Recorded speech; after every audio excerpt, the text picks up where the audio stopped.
Hari ini kami memenuhi panggilan dari Polda Metro Jaya yang telah secara sepihak dan zalim menetapkan klien kami sebagai tersangka dengan bukti-bukti walaupun banyak tidak memiliki relevansi dengan apa yang dituduhkan dan tidak pernah diketahui secara pasti apakah bukti itu bisa menguatkan tuduhan ada pencemaran, tuduhan ada menyerang kehormatan yang dilaporkan oleh saudara Joko Widodo. Walaupun ada 700 bukti, ada 130 saksi dan 22 ahli, itu semuanya versi penyidik. Kalau tidak ada relevansinya maka tidak bernilai.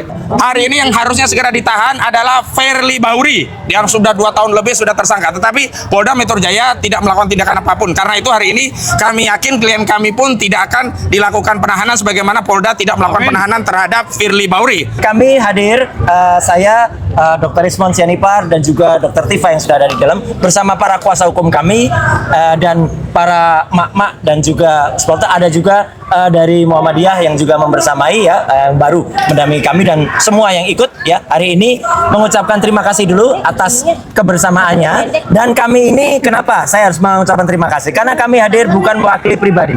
Saya bukan mewakili saya sendiri, Dr. Ismon tidak mewakili Dr. Ismon sendiri, Dr. Tifa juga tidak. Kami mewakili seluruh rakyat Indonesia yang menginginkan perubahan atas negeri ini.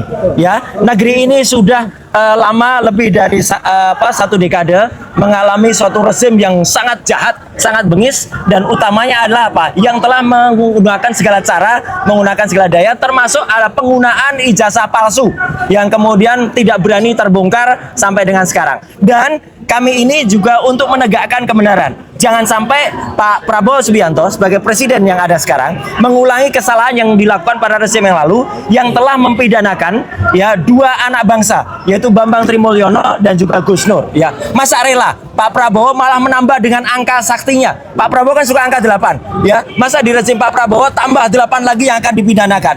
Itu kan sungguh luar biasa ya. Dan saya tahu ini mungkin bukan kesalahannya Pak Prabowo, tapi ini adalah kesalahan dari orang-orang yang ada di sekitar Pak Prabowo untuk membusukkan presiden. Jadi sekali lagi kami hadir atas nama rakyat Indonesia untuk melakukan ini dan kami menyatakan bahwa ini kami tahu bahwa kami akan dikriminalisasi.